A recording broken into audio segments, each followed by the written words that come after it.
नमस्कार. मी शार्दूल अविनाश बल्लाळ, नाशिक इन 2036चा संस्थापक कार्यकर्ता.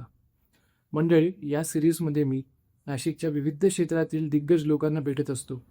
त्यांच्या क्षेत्रातील त्यांचा प्रवास, सद्यस्थिती आणि भविष्यातलं नाशिक शहर अशी मी त्यांच्याशी चर्चा करतो. तर आज आपण आलो आहोत माझे मार्गदर्शक, माझे गुरु आणि ज्यांची आधुनिक काळातील रमाकांत आचरेकर अशी ओळख आहे, असे श्री मकरंद ओक सर यांच्याकडे.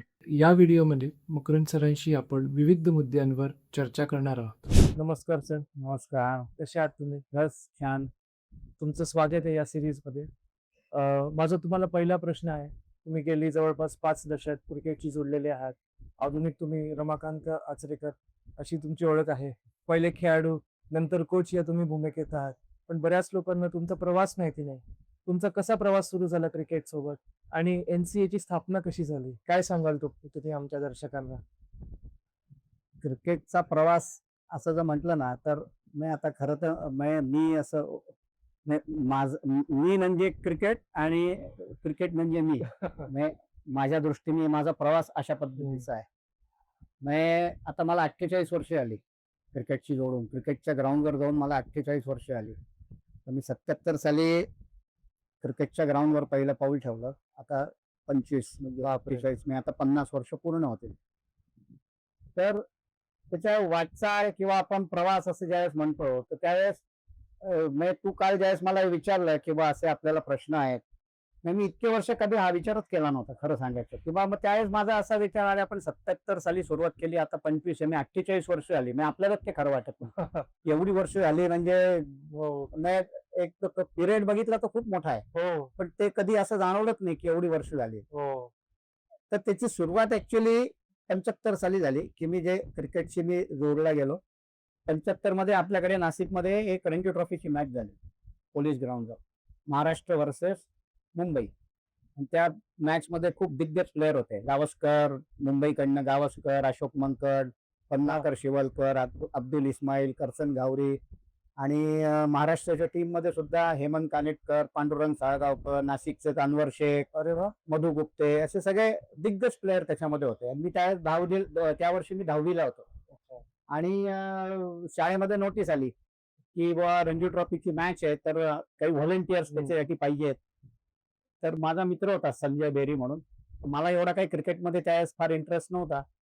पण ती नोटीस आल्यावर आणि 5 दिवस सुट्टी मिळणार होती शाळेला, तर तो म्हणे की आपण जाऊ म्हणे. पण माझा स्वतःहून तरीच माझा हात मी आले, दोघं नाव नोंदवलं व्हॉलेंटियर. काय तुमचा आनंद? हा, ते सुट्टी मिळेल म्हणून आम्ही ते जॉईन झालो. आणि मग तिथनं ती क्रिकेटची जरा गोडी निर्माण झाली. आणि ती मॅच ऍक्च्युली, आता हा विषयांतर थोडं होईल, ती मॅच फार गाजली होती. त्या मॅचला पांडुरंग साळगावकर इकडनं महाराष्ट्राकडनं फास्ट बॉलर, आणि तिकडे गावस्कर. आणि गावस्कर कॅप्टन झाला होता, इंडियाचा डिक्लेअर झाला होता पहिल्यांदा 75 साली. इंग्लंडला टूर जायची होती. आणि इथे त्यावेळेस ती मॅटिंगवर मॅच होती. पूर्वी मॅचेस सगळ्या मॅटिंगवर व्हायच्या रणजी ट्रॉफीच्या मॅचेस. तर ती मॅचला गावस्करचं करंगळी पांडुरंग साळगावकरांच्या बॉलिंगमुळे तुटली. अरे, फास्ट बॉलिंगच्या ह्याच्यावर. आणि त्याच्यामुळे त्याची कॅप्टनशिप आहे. तो त्या टूरला पहिला 2 मॅच काय अवेलेबल नाही झाला. तर तो असा एक तो किस्सा आहे. तर मग तेव्हापासून अशी क्रिकेटची जरा गोडी निर्माण झाली. आणि 12वीत असताना 77 साली माझी 12वी मध्ये मॅथमॅटिक्स मध्ये दांडी होती. आणि ऑक्टोबर मध्ये मी पास झालो, परत चांगल्या मार्काने पास झालो. पण मग ऑक्टोबर ते पुढचा आपल्या अकॅडमिक इयर यायला 7-8 महिने होते. आता काय करायचं? म्हणजे आमचे सगळे मित्र, तो बेरी जो म्हटला, तो वकीलवाडीत राहायचा. त्याच्या घरासमोर चांडकवाडीत सगळे त्यावेळेचे जे सगळे टॉप क्रिकेटर होते, राजू लेले, सुनील काळे, मनोज पंड्या, दीक्षित, असे सगळे ते तिथे क्रिकेट खेळायचे. ते जिमखान्यातही जायचे. तर मी त्यांच्यावर मधले काही जायला लागलो. आणि मग असंच वाटलं की आता 7-8 महिने बसायचं, तर मग जिमखान्यात ऍडमिशन घे. नाशिक जिमखान्यामध्ये मला जुलै ऑगस्टचा असाच महिना असेल 77 मधला, मी जिमखान्यामध्ये ऍडमिशन घेतली. आणि मग तेव्हापासून आतापर्यंत, आता हे 48 वर्षात असं एकदाही झालं नसेल किंवा काही जेन्युइन रिझनमुळे मी ग्राउंडवर गेलो नाही. बापरे. म्हणजे आजारी आहे किंवा नाशिकच्याच बाहेर आहे किंवा काय अशा ह्याच्यात. पण त्या 77 पासून तर आता ह्या 48 वर्ष झाली. तर त्याच्यामुळे ते असं कधी वाटलं नाही की आपण फार मोठी अशी प्रवास केलाय किंवा काय, किंवा फार मोठी वाटचाल केली आहे. मी ते एक याचं गाणं आहे ना, ते देवानंदचं एक गाणं आहे, मैं जिंदगी का साथ निभाता चला गया. तर तसं मी क्रिकेट का साथ निभाता चला गया आणि ते ऑटोमॅटिकली क्रिकेटनी माझ्याकडनं घडवून घेतलं. मग 77 पासून माझी खेळायला सुरुवात झाली, माझी वैयक्तिक इंडिव्हिज्युअल. तर फार काही मी त्यावेळेस सुरुवातीला फारच राह होतो. हे बाकीचे जे मी मगाशी नावं सांगितली मित्रांची, ते माझे मित्र सगळे चांगले खेळणारे होते. तर हळूहळू त्यांच्याबरोबर राहून प्रॅक्टिस, आणि त्यावेळेस कोचिंग वगैरे असा काही फारसा प्रकार नव्हता. आम्ही जायचो, प्रॅक्टिस आमची आम्हीच करायचो, आमचं आम्हीच शिकायचो. फक्त आमचे एक भाई वडके म्हणून एक सिनियर कोच किंवा मग ते थोडंफार आम्हाला गाईड करायचे. आता जसं अगदी कोचिंग हा एक महत्वाचा विषय, तसं त्यावेळेस काही नव्हतं. नेट इन्चार्ज असायचा, रवी बागुल म्हणून होता त्यावेळेस, आणि आम्ही आमची प्रॅक्टिस करायचो आणि एन्जॉय करायचो आमचा गेम. आणि त्यावेळेस असं काही विजन पण नव्हतं किंवा महाराष्ट्राकडनं खेळायचंय, इंडियाला खेळायचंय वगैरे वगैरे. तर आमच्या म्हणजे त्या एन्जॉयमेंटच्या ह्याच्यातनं आमचं क्रिकेट सुरू झालं. एक 4-5 वर्षानंतर साधारण 80च्या आसपास, 80-81ला जिमखान्याच्या 2 टीम होत्या. मग त्या टीममध्येही मी खेळायला लागले. ए टीम आणि बी ए टीम. टीम आणि बी टीम होत्या. आणि नंतर काही वर्षातच मी एकच टीम होती, त्याचा मग मी कॅप्टन झालो नाशिक. मग पुढे 10-15 वर्ष मी जिमखान्याच्या टीमचा कॅप्टन होता, नाशिक जिमखान्याच्या टीमचा. आणि त्या पर्टिक्युलरली 81 to 87 हे 6-7 वर्ष इंटर डिस्ट्रिक्ट टुर्नामेंट, जी त्यावेळेस जसदलवाला ट्रॉफी व्हायची, महाराष्ट्र क्रिकेट असोसिएशनची स्टेटच्या टीमसाठी सिलेक्शनची टुर्नामेंट, म्हणजे जे आज आपण इन्व्हिटेशन लीग म्हणून जी ओळखली जाते. त्या इन्व्हिटेशन लीग तेव्हाही चालू होती, पण ती फक्त पुण्यातल्या क्लब पुरती होती. अच्छा. आणि जसदनवाला ट्रॉफी ही इंटर डिस्ट्रिक्ट टुर्नामेंट, म्हणजे त्याच्यामध्ये फक्त डिस्ट्रिक्टच्या पुण्यासहित सगळे डिस्ट्रिक्ट त्याच्यात पार्टिसिपेट व्हायचे. पण त्यावेळेस MCA म्हणजे पुणे विरुद्ध बाकीचे सगळे डिस्ट्रिक्ट असे काही डिस्प्यूट चालू होते, किंवा बाहेरच्या टीम प्लेयरला घेत नाहीत, पुण्याचं फार वर्चस्व आहे वगैरे वगैरे, जे काय असेल ते XYZ. तर त्या याच्यामध्ये ते जवळजवळ 6 ते 7 वर्ष सगळ्या डिस्ट्रिक्ट क्रिकेट असोसिएशननी या जसदनवाला ट्रॉफीवर बहिष्कार घातला होता. तर तुम्ही आमच्या मुलांना घेत नाही, मग आम्ही खेळून काय करायचं. त्याच्या आम्हाला जे ऍक्च्युअल जी खेळायची पिरियड होता, त्या फारसं आम्हाला काही खेळायला कॉम्पिटेटिव्ह आमचं एन्जॉयमेंट आम्ही करत होतो. नाशिकमध्ये चांगलं क्रिकेट होतं, चांगल्या टीम होत्या, आमची टीम तर स्ट्रॉंगच होती. आणि त्याच्या मग तो जो पिरियड होता मेन खेळण्याचा, 87 साली त्या मॅचेस परत चालू झाल्या. मग 1-2 वर्ष मी डिस्ट्रिक्टच्या टीम मध्ये खेळलो, पण मग त्यावेळेस हळूहळू मी 90च्या आसपास मी 30ला आलेलो होतो. त्याच्या इंडिव्हिज्युअल खेळण्याचा जो इंटरेस्ट संपला होता. आणि मग त्यावेळेस एकच नाशिक जिमखाना असा क्लब होता की जिथे कोचिंग व्हायचं क्रिकेटचं मे महिन्यामध्ये, आणि तो समारंभ गेम वासंतिक शिबिर त्याला म्हणायचे, सगळ्या गेमचा त्याच्यामध्ये हे व्हायचं. तर त्याच्यामध्ये क्रिकेट हा एक मेन हे होता. आणि मग तेव्हा मी मगाशी म्हटलं ते भाई वडके सर ते मेन कोच म्हणून असायचे, आणि आम्ही त्यांना असिस्ट करायला असायचो. तर मग त्याच्यावर ती कोचिंगची थोडीशी आवड हळूहळू निर्माण झाली. आणि ते करता करता मग 90च्या आसपास मग असं वाटायला लागलं, आता आपलं तर क्रिकेट संपलंय, पण मग आता मुलांच्या दृष्टीने आपण काहीतरी करायला पाहिजे. मग ते कोचिंग हा जो विषय तो तेव्हापासून डोक्यात यायला लागला. आणि तेव्हा एक माझे 4 स्टुडंट, अविनाश आवारे, सगळेजण स्टेट खेळले.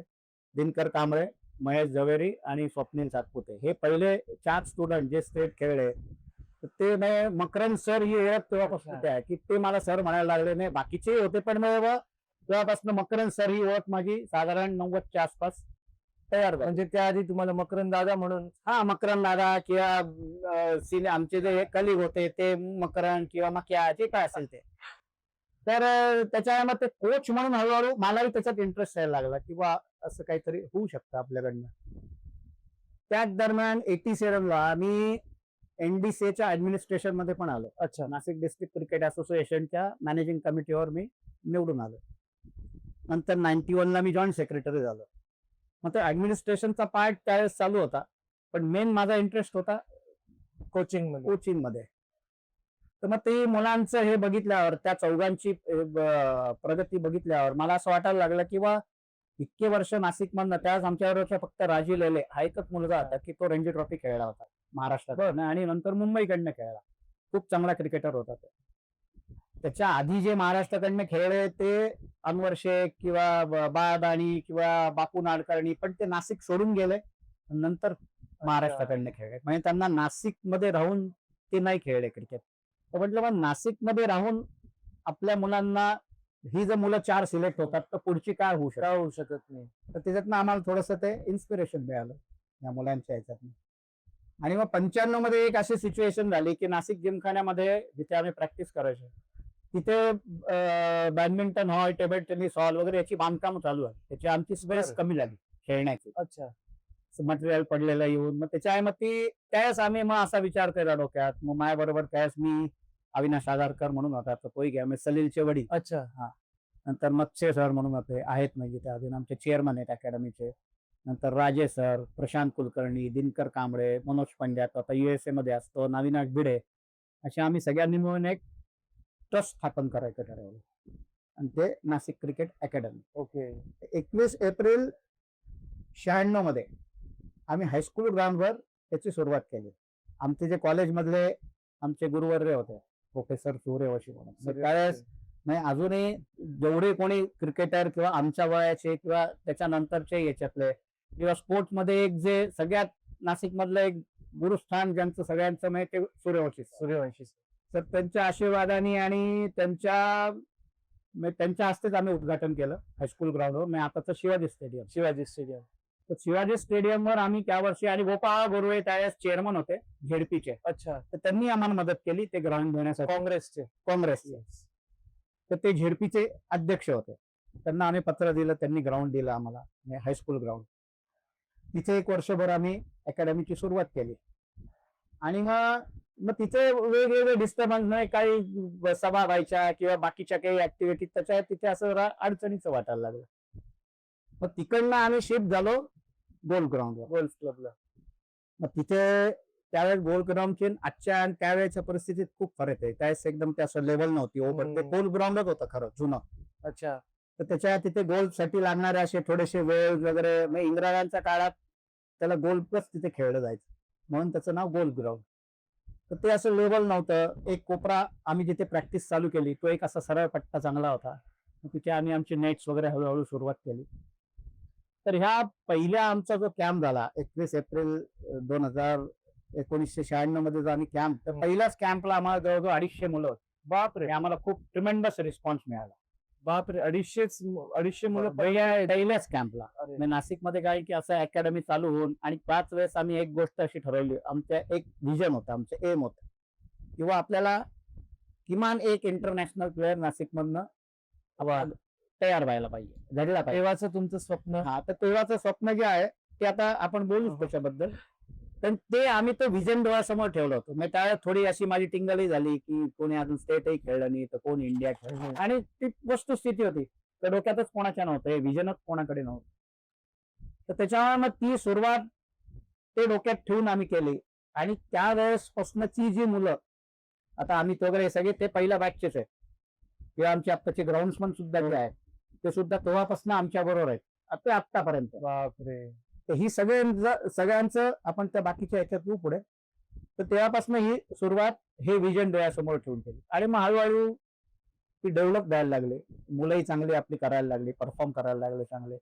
त्यावेळेस पुण्याच्या टीमला हरवणारी किंवा टफ फाईट देणारी फक्त नाशिकची टीम होती. इंटर डिस्ट्रिक्ट टुर्नामेंट मध्ये ज्युनियर लेवलला. तरी सिनियरला थोडस आपण, पण तरी नंतर आपले मुलं सिनियरला खेळायला लागले, तेही त्यांना फाईट द्यायला लागले, आणि आपण 1-2 मॅचला जवळ हरवलं त्यांना.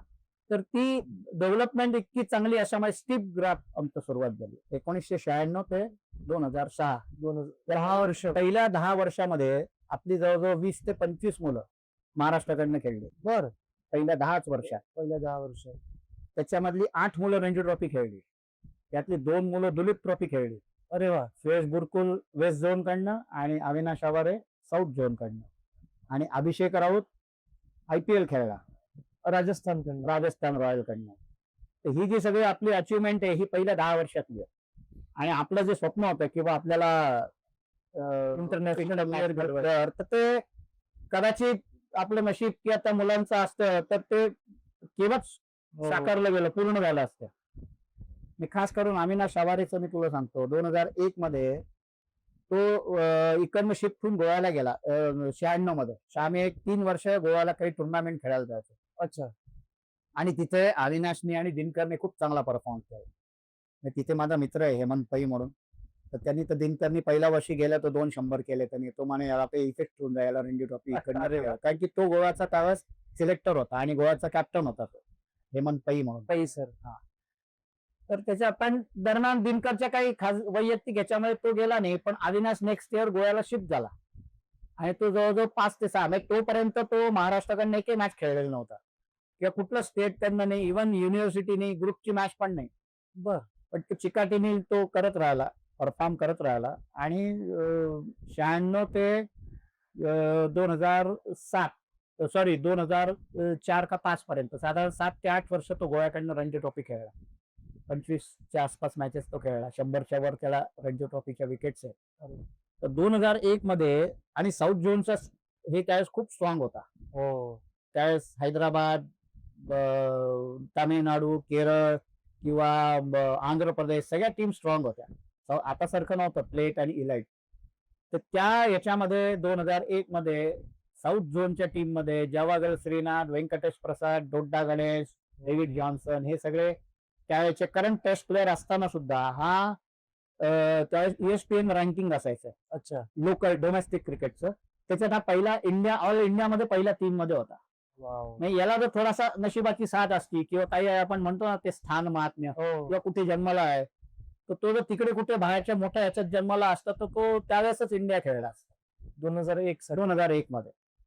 तर मी जे तुला टीमचं सांगितलं की त्यावेळेस हे सगळी टीम आपली इतकं बाइंडिंग सॉलिड झालेलं होतं. तर ही टीम आपली ती दाखवती टीम, मी तुला त्याचा फोटो दाखवला आहे. ही टीम आहे की आपण इन्व्हिटेशन लीग जिंकलो. त्याच वर्षी पुण्यामध्ये त्यांची मान्सून लीग व्हायची अच्छा. पुण्यातल्या क्लबसाठी. तिथे त्यांनी आपल्याला इन्व्हाइट केलं, ते आपण जिंकलो. आणि एक क्लब ऑफ महाराष्ट्राने एक इन्व्हिटेशन लीग घेतलेली, ती पण आपण जिंकलो. मग आपण पुण्यात जाऊन सलग 3 वर्ष म्हणजे ते फ्लूक नव्हतं. आपण जे इन्व्हिटेशन लीग जिंकलो नाही तेव्हा एखादी टुर्नामेंट एखादी टीम जिंकते तर नंतर मग हो. तर आपण ती टुर्नामेंट जिंकलो आणि त्याच्या पाठोपाठ या दोन्ही टुर्नामेंट जिंकून आपण प्रूव्ह केलं की we are the best in Maharashtra त्या वर्षी. आणि त्या टीम बद्दल मी तुला गॅरंटी, आता ती टीम दाखव. ही टीम माझ्या हिशोबाने त्या वर्षी कुठल्याही रणजी ट्रॉफीच्या टीमला कॉम्पिट करणारी टीम होती. तर या टीम मधले 8 मुलं रणजी ट्रॉफी खेळले. मी जे मगाशी म्हटलं हे जे आहेत त्यातली 8 मुलं रणजी ट्रॉफी खेळले. त्यात आता बरेच जण आहेत, एखाद नसेल एखादं सगळे मला फक्त श्रीरंग सर दिसत आहे. श्रीरंग आहे, अमित सर नंतर दिसताय. अमित आहे, अविनाश आवारे आहे, सुशील बुरकुल आहे, आशिष टिबरीवाला आहे, हो. अभिषेक राऊत आहे, तो बघ केवढा किल्ल्यात. हो. तर हे सगळी मुलं रणजी ट्रॉफी म्हणजे त्या वर्षीची आपली टीम. आपण त्याच वेळेस एक हैदराबादला भद्राचलम ट्रॉफी असते बर. तर तिथे आपली फायनल होती स्टेट बँक ऑफ हैदराबाद. आणि त्या टीम मध्ये त्यांचा कॅप्टन होता हा आपला NSK प्रसाद. ओके. आता जो सिलेक्टेड होता हा इंडियाचा, तो त्यांच्या टीमचा कॅप्टन होता. आणि त्यांच्या टीम मध्ये हैदराबादचे 9 प्लेयर होते आणि त्या टीमला आपण 7 का 8 विकेटनी हरवलं होतं. वा. तर मी सांगण्याचा उद्देश असा आहे की आपण ज्या एमने चाललो होतो ते आपलं अचीव्ह व्हायला सुरुवात झालेली होती. आपण एवढा एक स्ट्रॉंग बेस नाशिकचा क्रिकेटचा त्या ह्याच्यात तयार केला. तर मगाशी जे तुला मी म्हटलं की आपले जे 3 टप्पे झाले, तर हा आपला पहिला टप्पा झाला की ज्याच्यात आपला चांगला टेक ऑफ घेतला. पण अनफॉर्च्युनेटली परत तुला मगाशी म्हटलं तसं की दुसरा जो टप्पा आहे आपला 10 वर्षाचा, तो आपल्याला थोडा असा आपण काय म्हणतो त्याला एखादा ब्युटी स्पॉट म्हणतो ना त्याला, हो. Black spot. हा स्पॉट जरा जास्ती मोठा झाला पण तो लागला आणि ती 10 वर्ष आपण या सिस्टीम मधनं एकदम बाहेर फेकलो गेलो. रिझन त्याची काय आता ते जाऊ दे, आपल्याला त्याच्यावर काय होऊन गेला, आपण आता त्याच्या खूप पुढे गेलो. त्याच्यावर चर्चाही करायची नाही, तो विषय डोक्यातनं काढून टाकला आपण. पण ती 10 वर्ष आपली खूप खडतर होती. आपण गोल्फ ग्राउंडला शिफ्ट झालो भोसला मिलिटरी स्कूलच्या ग्राउंडवर. त्यावेळेस माझे सर होते तिथे, DK कुलकर्णी म्हणून, ते सेक्रेटरी होते. तर त्या संस्थेने मग आपल्याला ते ग्राउंड दिलं. म्हणजे आज जिथे NCA भोसला क्रीडा केंद्रावर. तर ते त्यावेळेस ते ग्राउंड असं होतं की कोणी आता जर ग्राउंड बघितलंय तर त्यावेळेस जर बघितलं असतं तर कोणी असं म्हटलं नसतं की बाई इथे क्रिकेटचं ग्राउंड होईल भविष्यात. खूप ओबडधोबड, बाबळीची झाडं, एक फक्त सरळ पट्टा होता. त्याच्यात आपण आपली नेट प्रॅक्टिस चालू केली. इकडनं तिकडे शिफ्ट झाल्यामुळे आणि आपल्यावर जो बॅन लागला अनफॉर्च्युनेट, तर त्याच्यामुळे आपले प्लेअरही अर्धे कमी झाले. म्हणजे जे रेग्युलर आहे, जे याच्यात सगळ्यात महत्वाचं या 10 वर्षाच्या याच्यात सगळ्यात महत्वाचा जर वाटा कोणाचा असेल किंवा आपण जे स्ट्रॉंगली परत उभे राहिलो तर हे सगळे प्लेयर जे या टीम या फोटोमध्ये दिसत आहेत तर सगळ्यांचं करिअर त्यावेळेस ते करिअरच्या पिकला होते, परंतु त्यांनी क्लब बरोबर स्ट्रॉंगली उभं राहून एक निष्ठा एनसीए सोबत त्यांची होती. निष्ठा क्रिकेटची, मी एनसीएची पण नाही म्हणत, ते क्रिकेटची एकनिष्ठ राहिले आणि त्यांनी ते जे स्ट्रॉंग जेव्हा ते त्यांचे पेरेंट, कारण की पेरेंटचंही तेवढंच महत्व आहे. कारण की याच्यातले 4 मी तेच सांगितलं त्यांचं रणजी ट्रॉफीचं करिअर त्याच्यामध्ये संपून गेलं, पण तरी सुद्धा ते स्ट्रॉंगली उभे राहिले. ह्या सगळ्या याच्यामध्ये आम्हाला जळगावचे जे अतुल जैन आहेत, जैन इरिगेशनचे, त्यांची फार मदत झाली. कारण की हे सगळं चालू झाल्यावर आपलं इथलं टीम घेणं, इथे खेळणं बंद झालं नाशिकमध्ये. मग कुठे खेळायचं, मग त्यांनी त्यांच्या या सगळ्या मुलांना त्यांच्या कंपनीत त्यांनी जॉब दिले. कारण की या मुलांचं रेप्युटेशन सगळ्यांना माहिती होतं, हो, दे आर द बेस्ट. त्यांनी या सगळ्या मुलं 7-8 जणांना त्यांनी त्यांच्या कंपनीत जॉब दिले आणि त्यांची मुंबईला टाइम शिल्डावर ए डिव्हिजनला टीम आहे, कांगालीला ए डिव्हिजनला टीम आहे. तर ही सगळी मुलं मग त्यांच्या टीम मधनं त्यांच्या कंपनीच्या यातनं खेळली. तर त्याच्यामुळे त्यांनाही एक स्टॅबिलिटी आली किंवा एक आता आपलं हे भवितव्य काय, आपलं करिअर तर संपलंय आता, मग अंधकार दिसतंय, पण मग त्या याच्यामुळे त्यांना ती एक स्टॅबिलिटी आली. आणि मग हळूहळू मग आम्ही पहिले 1-2 वर्ष जरा भांबवून गेलो की आता काय करायचं, काय करायचं. पण त्या याच्यामध्ये या सगळ्या मुलांच्या याच्यावर मी अरविंद तुला आमच्या ग्राउंड्समन पासून सांगतो की त्यांची आम्हाला अशी परिस्थिती होती 1-2 महिने आम्ही त्यांना पगारही देऊ शकत नाही. बापरे. तर त्याच्यामुळे पण तेही टिकून राहिले. आम्ही त्यांना म्हटलं तुम्हाला कुठे जाणं शक्य असेल तर तुम्ही बघा. नाही म्हणे आम्हाला तुम्ही 6 महिने नाही काही दिलं तरी चालेल, आम्हाला तुमच्याच बरोबर राहायचं. ह्या याच्यामुळे ती 10 वर्ष आम्ही खूप, मग त्याच्यातनं आम्ही स्ट्रॉंगली बाहेर येऊ शकलो. मग हळूहळू जरा स्थिरावल्यावर मग आम्ही बाहेर टीम पाठवायला सुरुवात केली. हे जे तुला हैदराबादचं वगैरे सांगितलं तर ते मग नंतर आम्ही जाऊन चांगल्या टुर्नामेंट खेळायला लागलो. हळूहळू सावरलो आम्ही आणि 2000 तोपर्यंत आम्ही आमचं इन्फ्रास्ट्रक्चर तिकडचं तयार केलं चांगलं, जे सगळं ग्राउंड लेवल केलं. हळूहळू जसं आम्हाला जमेल तसं पैसे जमवून ग्राउंड डेव्हलप केलं. मग 2013 मध्ये आम्ही एक डिसिजन घेतला की आता 5-6 वर्ष झाली आहे, हे बॅनचं केव्हा संपेल काय माहिती नाही, पण जेव्हा केव्हा हे संपेल किंवा येत्या 4-5 वर्षात तर ते गॅरंटेड संपेल, तर मग त्यावेळेस आपली टीम परत तयार असलेली पाहिजे. एक ती शेतकऱ्याची एक गोष्ट आहे शेतकऱ्यांच्या गावातली की पाऊस पडत नाही म्हणून ते रडत बसतात आणि मग तो एकच शेतकरी असतो की तो नांगरणी राहतो आणि बाकीचे काहीच करत नाही. काय पाऊस पडतच नाही, मग काय करायचं. आणि ज्या दिवशी पाऊस पडतो त्या दिवशी याची नांगरणी तयार असते आणि बाकीच्यांकडे काहीच तयारी नसते. तर ते एक आम्ही डोळ्यासमोर ठेवलं किंवा आता आम्ही 2013 मध्ये एक, आता ते आम्ही दर याच्यात 5 वर्षांनी करतो मिशन 2018. 13 ते 18 या 5 वर्षात आपल्याला काय करायचं, पंचवार्षिक योजना आम्ही दर 5 वर्षांनी आता करतो. या 5 वर्षात आपल्याला काय करायचंय, मग आम्ही मुलं सिलेक्ट केली आणि हा साहिल बिल तेव्हापासून आहे, रवींद्र मच्छा वगैरे, त्यावेळेस साधारण ते 10 ते 14 वर्षाच्या एज ग्रुप मधली मुलं, 8 ते 14. किंवा येत्या 5 वर्षात ही आपली ज्युनियरची टीम आपण चांगली तयार करू शकतो. आणि त्याचे रिझल्ट आम्हाला 18 नंतर 16 पासून आमचं साधारण परत आम्हाला खेळायला मिळायला सुरुवात झाली.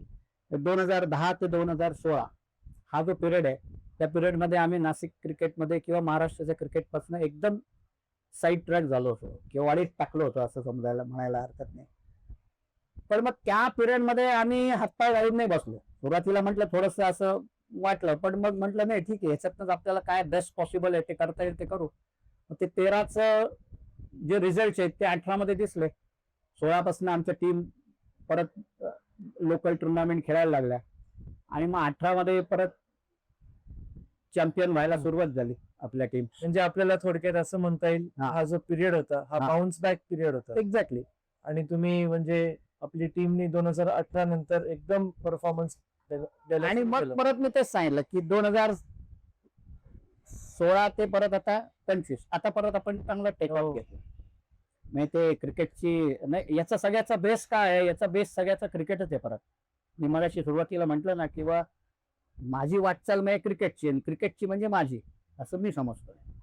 तर क्रिकेटचा जो मुख्य शिकवण आहे की stay on the wicket you will get the run. तुम्ही विकेटवर थांबा, विकेट टाकू नका. तर ते 10 वर्ष आम्ही तेवढंच केलं. विकेट नाही टाकली. टेस्ट मॅच खेळलो आम्ही पेशन्सने. खूप अंगावर इकडे तिकडे बाउन्सर लागले, बरंच काही झालं, पण ते आम्ही टिकून राहिलो. आणि मग आता परत त्याचे रिझल्ट या पुढच्या 10 वर्षात दिसायला लागले. म्हणजे आता परत आपले मुलं या गेल्या काही वर्षात आपल्या लोकल टुर्नामेंटमध्ये सगळ्या एकजूट टीम आपल्या चॅम्पियन आहेत. मी नंतर देखील साक्षीदार होतो. हा तू साक्षीदार आहे आता त्याचा पुढच्या याचा. नंतर 6 मुलं आता परत महाराष्ट्राकडनं खेळली. त्यातले 3 जण साहिल, शर्विन आणि प्रतीक तिवारी ते नॅशनल अकॅडमीला सिलेक्ट झाले. आणि आपलं जे सुरुवातीला मी म्हटलं किंवा आपलं जे एम आहे की ते साकार होण्याच्या दृष्टीने आता जे पहिलं पाऊल पडलेलं आहे तो साहिल पारख, की आपण आता त्या आपल्या एमच्या मी अजून तो खेळला ऑस्ट्रेलिया, त्यांना सेंचुरी केली, सगळं काही झालंय, पण आपलं ड्रीम फक्त किती थांबण्याचं नाहीये. तो ऍटलिस्ट टेस्ट मॅच पर्यंत कसा पोहोचेल. म्हणजे बॅगी ब्ल्यू त्याला पाहिजे, हा हे आपलं हे स्वप्न. आपलं एम आहे. आणि मला कॉन्फिडन्स आहे की येत्या काही वर्षात ते तो काय की त्याच्यामध्ये तेवढं पोटेन्शियल आहे, पण तेवढी मेहनत तोही करतोय आणि सगळेच जण त्याच्यासाठी मेहनत घेतात. एकदम साध्या सोप्या शब्दात जर बोलायचं झालं तर ते ती म्हण नाही का की कर्म कल पर फल की अपेक्षा मत. हा ते एकदम लागू होतं. अगदी. हे तुझं काम तू करत राहा, योग्य योग्य वेळी योग्य गोष्टी होतात. हे देवा धर्मावर वगैरे असं मी काही फार त्याचं हे नाही करत, परंतु ही फॅक्ट आहे तुमच्याकडे पेशन्स पाहिजे टिकून राहण्याचे. ते जर असलं, आणि परत मी तेच सांगितलं की ही क्रिकेटची शिकवण आहे.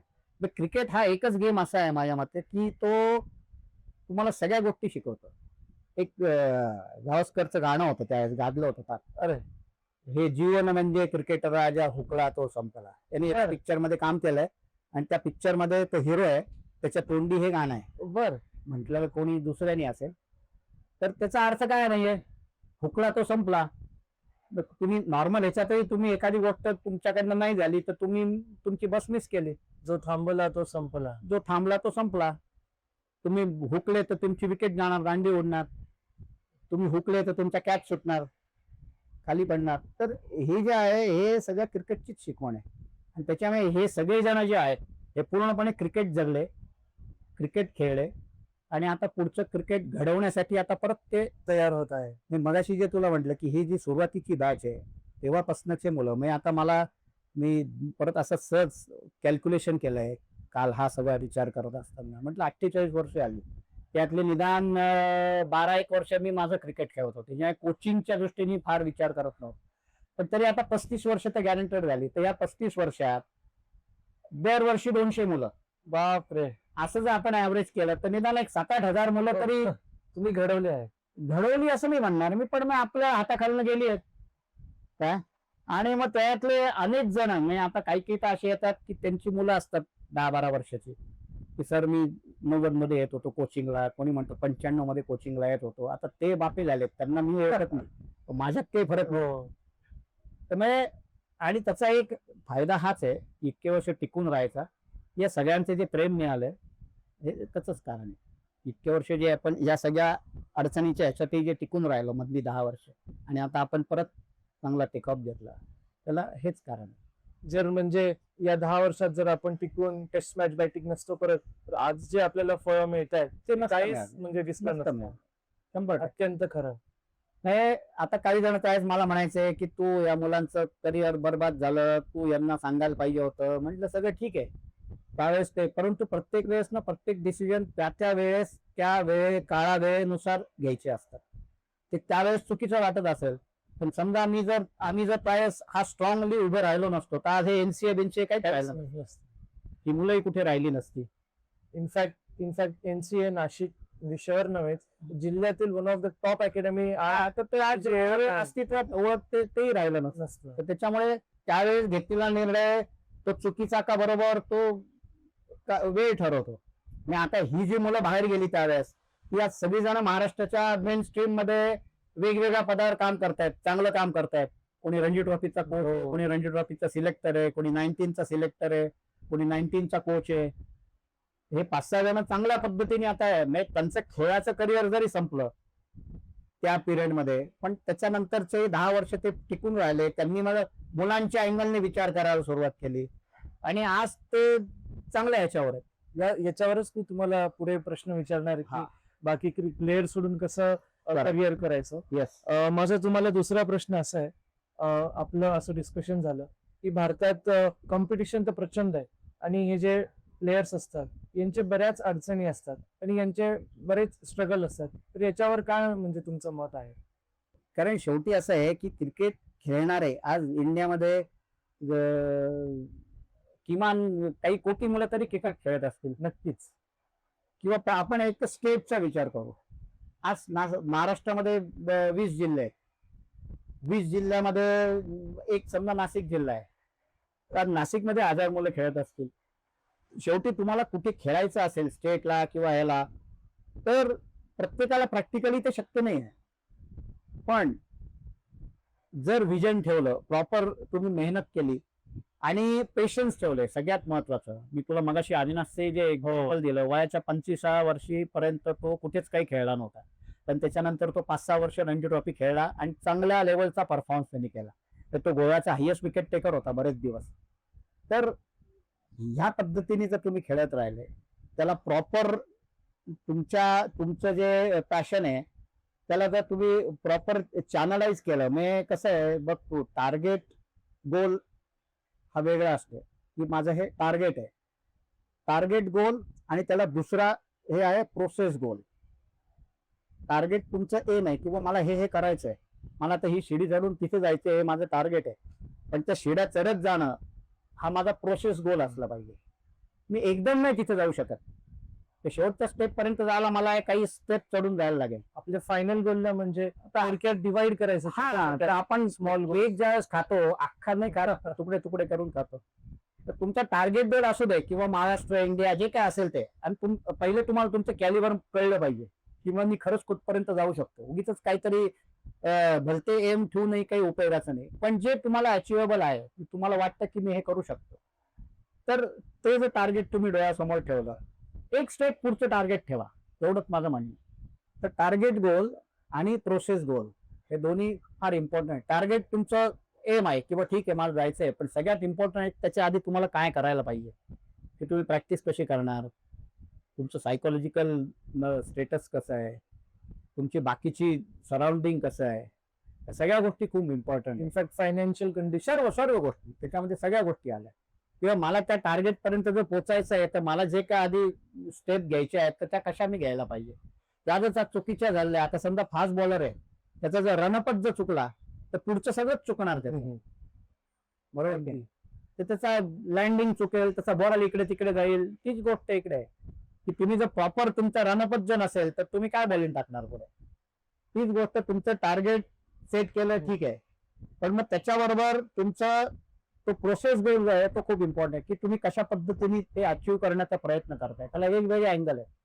आता तू जे विचारलं IPLचा विषय, की टार्गेट गोल काय असलं पाहिजे, ज्याला अगदी खरंच समजा मी आता साहिलशी बोलत असेल किंवा त्याच्यामध्ये ते पोटेन्शियल आहे इंडिया खेळायचं आणि IPL खेळायचं दोन्ही. ऍक्च्युली एक माझं आणखीन या मुलांबद्दलचं म्हणणं असं आहे की यांचं क्रिकेट आमच्यापेक्षा खूप जास्त डिफिकल्ट आहे. बरं. कारण आम्ही क्रिकेट खेळलो त्यावेळेस फक्त डेज मॅचेस किंवा 2 डेज मॅच किंवा 50 ओव्हर जे काय असेल ते. आज त्यांना T20 खेळायचंय, त्यांना 50 ओव्हर पण खेळायचंय आणि त्यांना टेस्ट मॅच पण खेळायचं. तर मग IPL खेळण्यासाठी पहिले तुमच्याकडे बेस पाहिजे क्रिकेटचा. क्रिकेटचा बेस म्हणजे कुठला, पहिले डिफेन्स, डिफेन्स नंतर कव्हर ड्राईव्ह आणि कव्हर ड्राईव्ह नंतर स्लॉगिंग. मग टेस्ट क्रिकेट काय झालं तर पहिले डिफेन्स झाला, वाकून शोल्डर डाऊन करून ड्राईव्ह म्हणजे काय झालं तर ती 50 ओव्हरची मॅच झाली, आणि वरतून उचलून मारायचं काय झालं तर ते T20 झालं. ते सिम्पल याच्यामध्ये जे मुलांना कळेल याच्यामध्ये.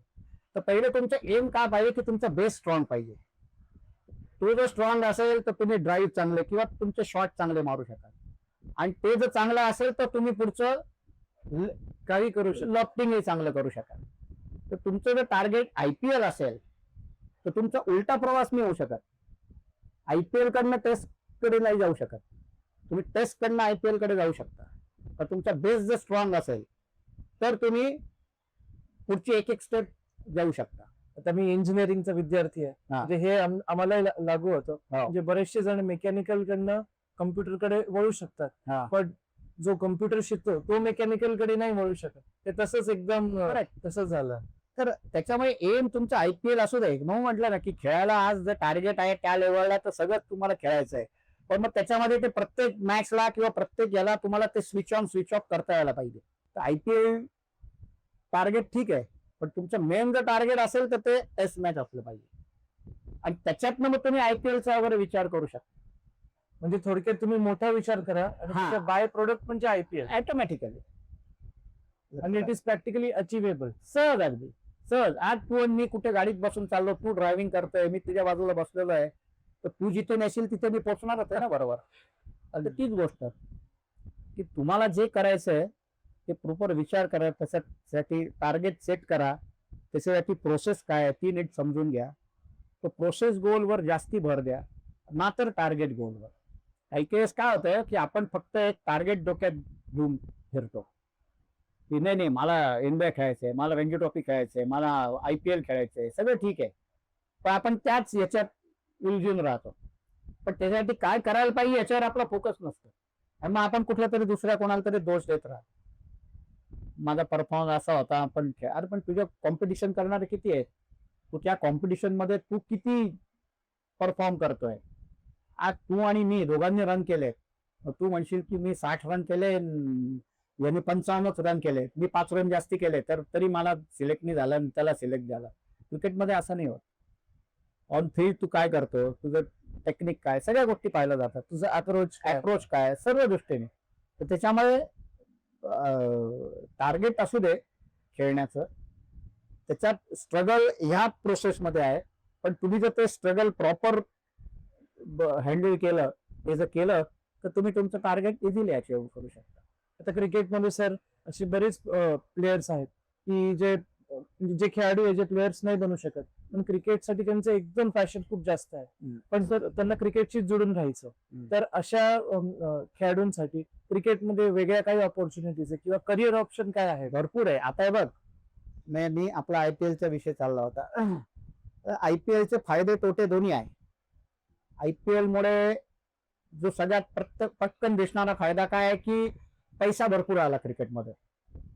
फायनान्शियल बाजू स्ट्रॉंग झाली क्रिकेटची. त्याच्या संदर्भात म्हणजे जे प्रोफेशनलिझम जे आपण म्हणतो ते जे आलं, त्याच्यामुळे पैसा आला चांगला. आधी क्रिकेटरला काही पैसे मी जे राजूचं तुला नाव सांगितलेलं, काही 500 रुपये रणजी ट्रॉफीचे मिळत होते एक दिवसाचे, असं काहीतरी अगदी हार्डली आला होता. किंवा तो ते 81 ची आपली जी टीम जिंकली, 81 का वर्ल्ड कप आपण 83चा, त्यांचं मध्ये ते यायचं बघ सारखं, 1-1 लाख रुपये त्यांना प्राइज दिलं होतं, कॅश प्राइज, आणि वर्ल्ड कप जिंकल्याबद्दल. मंगेशकरांनी कॉन्सर्ट करून हा. त्यांना ते क्राऊड.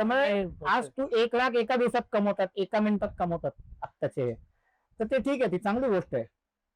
तर IPL मधनं जे पैसा आला आणि त्याच्याबरोबर आता बाकीच्या गोष्टी क्रिकेटमध्ये अपॉर्च्युनिटी, तू जे विचारला, किंवा तू आता समजा तू क्रिकेट तुझं पॅशन आहे, तू क्रिकेट खेळू शकला नाही, खेळ तुझा नाही, पण तू बाकीच्या ह्याच्यात आता ह्या गोष्टी बऱ्याच करू शकतो. त्याच्यामध्ये कोचिंग आहे, तू कोचिंगचे कोर्सेस करू शकतो, किंवा पण त्याच्यासाठी कोचिंगसाठी तरी तुला त्याचं पॅशन पाहिजे कोचिंग करण्याचं. बाकीच्या गोष्टी आहेत, अंपायरिंग आहे, स्कोरिंग आहे, त्याचे प्रत्येकाचे कोर्सेस आहे. आता व्हिडिओ अनालिस्ट आहे, तर पिच क्युरेटर आहे, फिजिओथेरपिस्ट आहे, स्पोर्ट्स सायकोलॉजी आहे. आता मला वाटतं मुंबई युनिव्हर्सिटीने स्पोर्ट्स मॅनेजमेंटचे कोर्स चालू केले आहेत, MBA स्पोर्ट्स.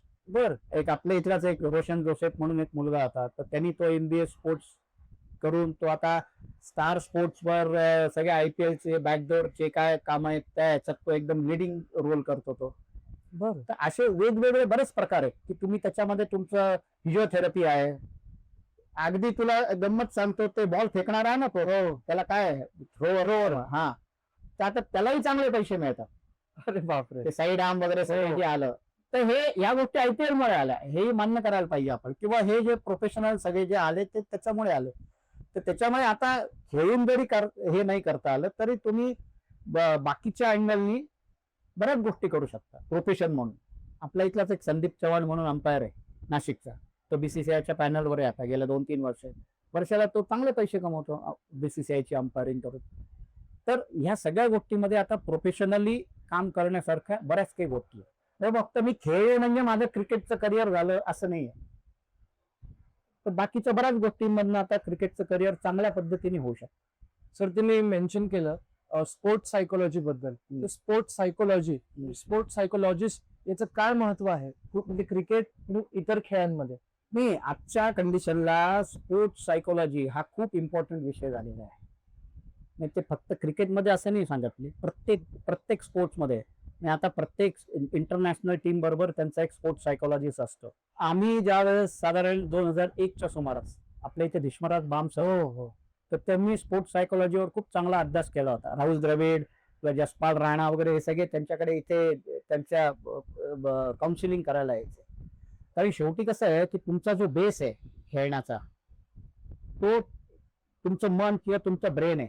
तुम्ही कसं नेट प्रॅक्टिस करता कशासाठी? स्किल डेव्हलपमेंटसाठी. तुम्ही फिजिकल फिटनेससाठी जिममध्ये जाता किंवा रनिंग करायला जाता, जे काय असेल ते फिजिकल ऍक्टिव्हिटी करता फिजिकल फिटनेसचं. पण त्याचा जो सगळ्याचा जो बेस आहे ते तुमचं मन आहे किंवा तुमचं ब्रेन आहे. तर मग त्याची मशागत कोणी करायची, कशी करायची आणि कधी करायची, हे काही वर्षापूर्वीपर्यंत कोण फिजिकली फिट आहे, स्किल चांगलं आहे म्हणजे तो चांगला खेळेल असं नाही. तुम्ही तेवढं मेंटली तुम्ही स्ट्रॉंग असलं पाहिजे. आमचं मी 2002 मध्ये बेंगलोरला आमचा नॅशनल अकॅडमीचा लेव्हल 2 चा आमचा कोर्स चालू होता. 8 दिवस मी तिथे होतो. आमचा फ्रँक पायसन आम्हाला हे होते. तर त्यांनी आम्हाला असा एक प्रश्न दिला आणि मी याच्यामध्ये त्या कॅम्पमध्ये मी एकटाच असा होता, मी कुठलंच क्रिकेट खेळलं म्हणजे फर्स्ट क्लास क्रिकेट खेळलं नव्हतं. अच्छा. सगळे माझ्याबरोबरचे चंदू पंडित, पद्माकर, शिवलकर सगळे दिग्गज लोक होते.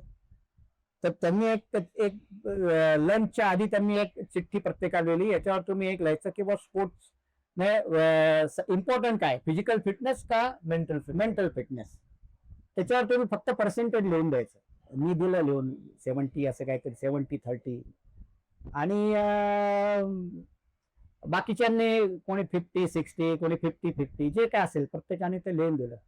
आणि त्याच्यानंतर लंच झाल्यानंतर आम्ही लंचला खालती गेलो आणि तिथे बेंगलोरला कर्नाटक क्रिकेट असोसिएशनचं त्यांचं इंडोर कॅम्प चालू होता. अंडर 15 ची टीम होती आणि त्याच्यामध्ये एक बॉलर होता, फास्ट बॉलर, की ज्याचा इथून त्याचा हातच नव्हता. अरे छोटा होता. बापरे. तो बॅट हाताने धरायचा, सगळं एका हाताने करायचा आणि जोरात चांगली बॉलिंग टाकत होता. मला ते पक्क लक्षात आहे अजून. ते लंच पिरियड झाल्यावर आम्ही वरती आलो आणि पारस मांबरे त्यांचा असिस्टंट होता. त्यांनी सगळ्यांच्या चिठ्ठ्या हे केला. मग माझं काहीतरी मी 70-30 असं काहीतरी लिहिलं होतं किंवा 80 more than 70-75.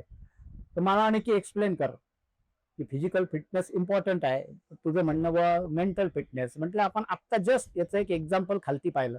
Under स्टेटचा camp Karnataka cricket असोसिएशनचा, त्याच्यात हा 15 वर्षाचा मुलगा ज्याचा हात छोटा आहे, म्हणजे तो पहिली गोष्ट समाजात यायलाच वावरायलाच तो लाजेल किंवा माझा हात छोटा घेऊन मी कसा जाऊ सगळ्यांमध्ये. तर आज म्हटलं तुमच्या स्टेटच्या टीम मध्ये तो भले 11 किंवा 15 येणार नाही तो, पण त्या प्रॉब्लेम मध्ये आहे.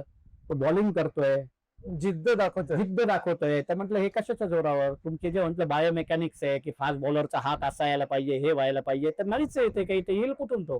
तर ही जी गोष्ट आहे ही कशामुळे? तो जो मेंटली जो टफ आहे त्याच्यामुळे येते. तर त्याच्यामुळे मेंटल फिटनेस हा जो विषय आहे हा खूप जास्त इम्पॉर्टंट आहे.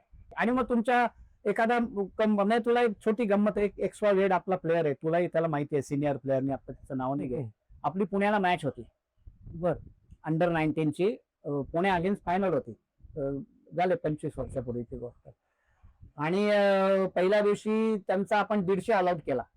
त्याच मुलाने 5 विकेटी काढल्या होत्या आणि आपला 5 आऊट 75 झाला. आणि तो बॅटिंग करत होता. आणि दुसऱ्या दिवशी सकाळी ग्राउंडवर जाताना मला आणि सर मला जरा पोटात दुखतंय म्हणे. म्हटलं ठीक आहे. त्याला मी काहीतरी कुठली तरी प्लॅसिबो गोळी देऊन टाकली आणि मग काय नाही, तो ओके झाला, खेळला. पण मग याचं कारण काय की ते प्रेशर होतं त्याच्यावर. त्याचं काय खाण्यात काही नव्हतं. एक जस्ट मी त्याला कुठलीही गोळी एक दिली होती की ठीक आहे हे घे, तुला बरं वाटेल. तर त्याच्याने जो सायकोलॉजिकल इफेक्ट झाला त्याच्याने ते प्रेशर त्याचं कमी झालं. आणि पोट का दुखत होतं मग, की आता 5 out 75 आहे आणि आपल्याला अजून 75 रन करायचे आहेत आणि मी बॅटिंग करतोय, मग आता ते माझ्याकडनं होईल किंवा नाही होणार. लक्षात आलं ना. हो. तर हे जे प्रेशर आहे सायकोलॉजिकल, हे रिलीज करण्यासाठी तुम्हाला आता ह्या म्हणजे आपण मी तर हे तुला छोट्या 19ची छोट्या याची हे सांगितली. म्हणा ज्या लेवलला इंटरनॅशनल क्रिकेटर किंवा स्पोर्ट्समन खेळतात, तर त्यांना किती कॉन्सन्ट्रेशन पाहिजे, त्यांना ह्या गोष्टीची किती गरज आहे. त्याच्यामुळे स्पोर्ट्स सायकोलॉजी हा सध्या याच्यामध्ये खूप महत्वाचा विषय झालेला आहे आणि त्याला आता सध्या खूप चांगली डिमांड पण आहे.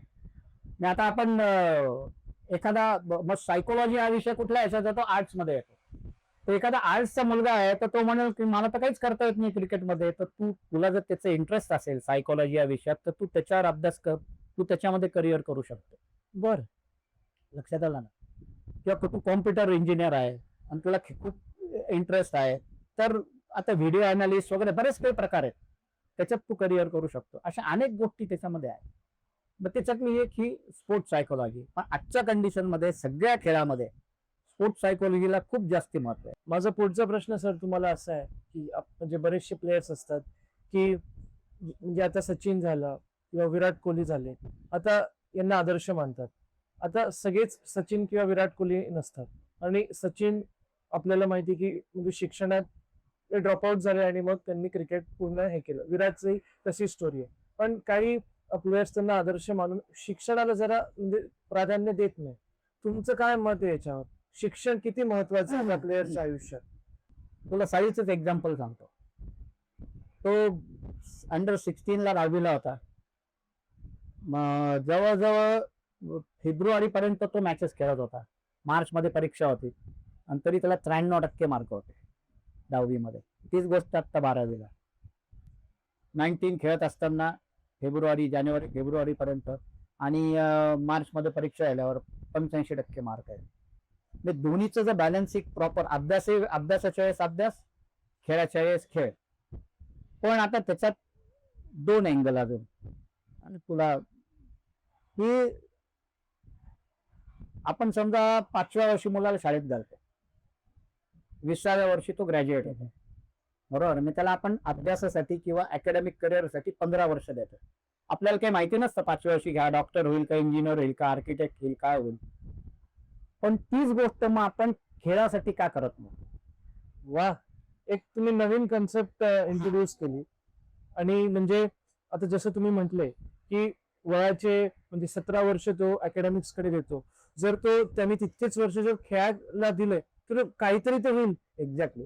मी असं म्हणत नाही की प्रत्येकानेच तसं करावं, परंतु एक सुरुवातीला आपल्याला, जसं मी तुला सायन्सचं एक्झाम्पल सांगतो की पहिल्या 1-2 वर्षात त्याचा अंदाज आला, 6-7 वर्षाचा असल्यापासून तो यायला लागला होता.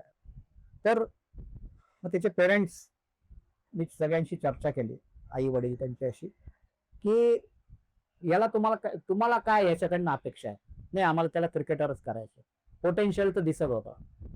मग त्याच्या शिक्षणाबद्दलचं तुमचं मत काय, त्याच्यात काही करायचंय अकॅडमिक मध्ये, का तुमचा बिझनेस आहे, चांगला सेट बिझनेस आहे, त्याच्यात तुम्ही त्याला सेटल करणार आहे, तर तो पुढे बिझनेस करणार आहे. म्हटलं मग, आणि त्यांचा बिझनेस चांगला आहे, तर मग माझं अशा पेरेंट्ससाठी, प्रत्येक वेळेस प्रत्येकाशी बोलताना आपलं चर्चा वेगळी होऊ शकते, की अशा पेरेंट्ससाठी असा जो मुलगा असेल तर त्यांनी 100% त्याच्या स्पोर्ट्सवर कॉन्सन्ट्रेट करावं. कारण तो एक जनरल ग्रॅज्युएट झाला आणि जर समजा त्याचं त्या स्पोर्ट्समध्ये करिअर नाही झालं, तर त्याला त्याचा बिझनेस सांभाळायचा आहे. मग त्याचा बेस त्याचा स्ट्रॉंग आहे, मग त्याला पुढचं फ्युचर, त्याचं आयुष्य काही बर्बाद होणार नाही. हीच जर गोष्ट एखादा जॉब करणाऱ्या किंवा एक मिडल क्लास याच्यातली असेल, तर त्यांना मी असं सांगेन की दोन्ही गोष्टी महत्वाच्या आहेत. टॅलेंट जर असेल तर त्यांनी त्याच्यावरही फोकस ठेवायला पाहिजे आणि त्याचबरोबर अकॅडमिक करिअरवरही लक्ष आहे. पण त्याचं बॅलन्सिंग करता आलं पाहिजे. अभ्यासही तेवढाच महत्वाचा आणि